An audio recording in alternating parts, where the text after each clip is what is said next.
On this drive time, we're continuing the conversation about risk and volatility. We talked about how risk is something to be avoided or reduced in all cases, but volatility can actually be your friend. It's what can lead to better opportunities for growth.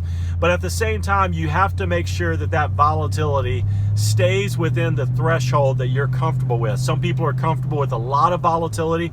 Some people are comfortable with a little bit of volatility. So we talked about using this devastation test where you start to think through how much would I need to be down before I feel devastated, and let that kind of be the starting point for identifying what type of volatility threshold you can handle. Maybe you can handle 10% movement, 20%, 50% movement. Everyone's different, but you need to start to think through how much you could handle before you're going to feel devastated. Now, the most important question from here is to identify how much volatility exists in your current investments, in your current portfolio. So here's what I want you to do.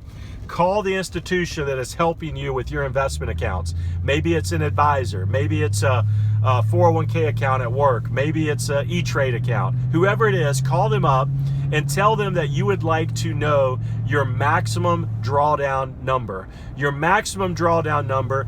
Preferably, I want them to give you a 10-year number, but at the very least, a 5-year number. Now, first and foremost, if they don't know what you're talking about, if they give you the deer in headlights look, that's a real problem. They should know what a maximum drawdown number is, but I still find people all the time that have never heard that number. They don't know what that means, and that's a real problem. Let me explain to you what that means. Maximum drawdown is the trough. If you were to experience a downturn in the market, what's the deepest that it has fallen before it kind of dug out of that mess and went back to where it started to fall? So I'll give you a popular example.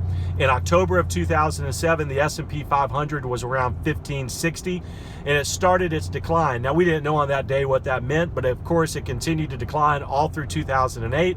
And in March of 2009, it hit what we now know was the bottom of the market. And at that point, it was down 53%. So the market had fallen over 50%. It was down 53. Then it began to climb out of that mess, and it continued to climb and climb. And in March of 2013, it reached the point where it started to fall in 2007. So that period of time, almost 6 years, is what we would call a drawdown period, where the market went through a drawdown. And the bottom of that drawdown, or what we refer to as the maximum drawdown, was 53%. So if you would have been invested just only in the S&P, then your answer on maximum drawdown over the last 10 years would be 53%. That was the worst drawdown that you went through. Now, for most people, that would expose them to so much feeling of devastation they couldn't handle it. That's way too aggressive for most people. However, you might be totally fine with that. So you need to identify your number. If your advisor or your company came back and said your investments experienced a maximum drawdown of 40%, well, then look at that compared to your devastation point. If they said it was 10%, look at that compared to your devastation point.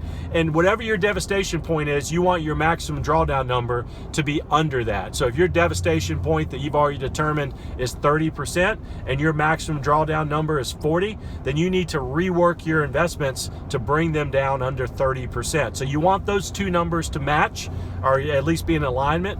And so look at your maximum drawdown. Make sure that you're not exposed or in a set of investments that are exposing you to more opportunity for movement downward than you're comfortable with. And that's a good starting point. Again, there's a lot of more scientific ways. There's ways that if I was working with you one-on-one, that we would dig deeper into this and get a more pinpointed number. But these are just easy ways to look at your investments and determine if they're within the realm of comfort level for your personal volatility threshold. So that's a way you can do this, and hopefully that will help you build a better portfolio that's best suited for your needs.